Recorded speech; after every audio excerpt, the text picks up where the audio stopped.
বয়ফ্রেন্ডের সাথে ব্রেকআপ করে বাসায় ফিরলাম আর মনে মনে ভাবতেছি জীবন যেন একটা নাটক। বাসায় আসার পর জানতে পারলাম আজকে বিকালেই নাকি আমাকে পাত্রপক্ষ দেখতে আসবে। মনটা একটু হালকা লাগলো আর মনে মনে ভাবতে থাকলাম এই সুযোগ রাহাতকে একটু জ্বালানো যাবে। মনে মনে ভাবলাম পাত্রর সাথে একটা ছবি উঠে ওকে হোয়াটসঅ্যাপে পাঠাবো, দেখবে আর জ্বলবে। সে আমাকে চ্যালেঞ্জ করেছিল যে 1 সপ্তাহের মধ্যে নতুন বয়ফ্রেন্ড বানিয়ে দেখাও দেখি, কিন্তু আমার তো 1 ঘন্টা সময়ও লাগলো না। 1 সপ্তাহের মতো সময় তো আমার লাগলোই না, তাও আবার সেটা বিয়ের পাত্র হিসেবে। বিকেলে ভাবির সাহায্য নিয়ে একটু সাজুগুজু করলাম, লাল শাড়ি, কানের দুল, হালকা মেকআপ সব মিলিয়ে আয়নাতে তো নিজেকে চিনতেই পারছিলাম না। পাত্রপক্ষ এলো, আমি তাদের সামনে লজ্জায় মাথা নিচু করে বসে আছি। এদিকে ছেলের মা আর চাচি আমাকে প্রশ্ন করছেন। আমি হালকা গলায় সব উত্তর দিলাম, শুনে মনে হলো আমাকে খুবই পছন্দ হয়েছে। হঠাৎ ছেলের চাচি বলে উঠলো ছেলে মেয়ে একটু আলাদা করে কথা বলা দরকার, তা না হলে ব্যাপারটা কেমন হয়। আমিও মনে মনে ভাবতেছি আমি তো এই সুযোগেরই অপেক্ষা করতেছিলাম। এরপর ভাবি আমাকে একটা রুমে বসিয়ে রেখে গেলেন। এর মিনিট খানেক পর পাত্রটা রুমে আসলেন। পাত্রকে বললাম আপনি যদি আমাকে পছন্দ করে থাকেন তাহলে আর অন্য কোনো কথা বাড়ানোর দরকার নেই, আসুন আমরা একটা সেলফি তুলি। ঠিক তখনই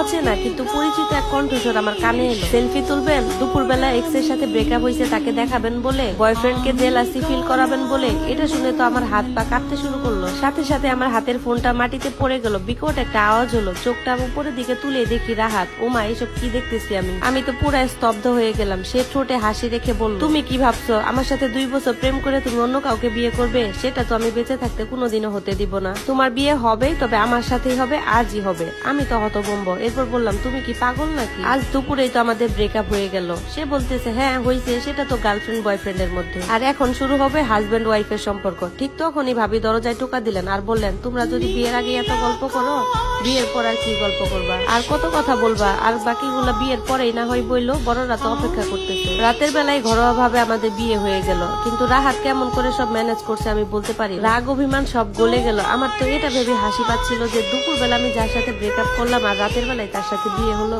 এবং এখন সে আমার স্বামী। 9 বছর পর আজ আমাদের বিবাহ বার্ষিকী। সকাল থেকে রাহাতের প্রিয় খাবারগুলো রান্না করেছে। কেক আনার জন্য দোকানেও গিয়েছিলাম। ফিরে এসে দেখি শাশুড়ি গলা গম্ভীর। উনি বলতেছে এত আয়োজন কেন? এই কেক আবার কার জন্য? আমি তখন হাসতে হাসতে বললাম, মা আজকে আমাদের বিবাহ বার্ষিকী। উনি তখন ঠান্ডা মাথায় বললেন, 9 বছর হয়ে গেল তোমাদের বিয়ের, এখন একটা সন্তান দিতে পারলা না? আগামী 6 মাসের মধ্যে যদি তুমি কোনো সন্তান না দিতে পারো তাহলে আমার ছেলেকে আমি আরেকটা বিয়ে করাবো। কথাগুলো যেন ছুরির মতো কেটে গেল মনে। চোখের পানি আমি আর আটকে রাখতে পারলাম না। আমি তো কত চেষ্টা করেছি, ডাক্তার, কবিরাজ, তারপরও কোনো কাজ হয়নি। এরপর একটা আমার হাত থেকে পড়ে গেল, ভেঙে চুরমার হয়ে গেল, যেমনটা আমার মন হয়ে গেছে। রাতের বেলা রাহাত যখন বাসায় এলো তখন আমি ঘর অন্ধকার করে বসে আছি। তখন সে বলল, আমি বাইরে থেকে খেয়ে এসেছি, তুমিও খেয়ে নাও। এই বলে সে ওয়াশরুমের দিকে চলে গেল। আমার তো তখন বুকটা কেঁপে উঠলো যে আজকে দিনটাও সে ভুলে গেল। ভাবতেছিলাম যে মানুষ আমাকে না খাওয়ানো পর্যন্ত বসে থাকতো সেই মানুষটা আজকের দিনটাই ভুলে গেল।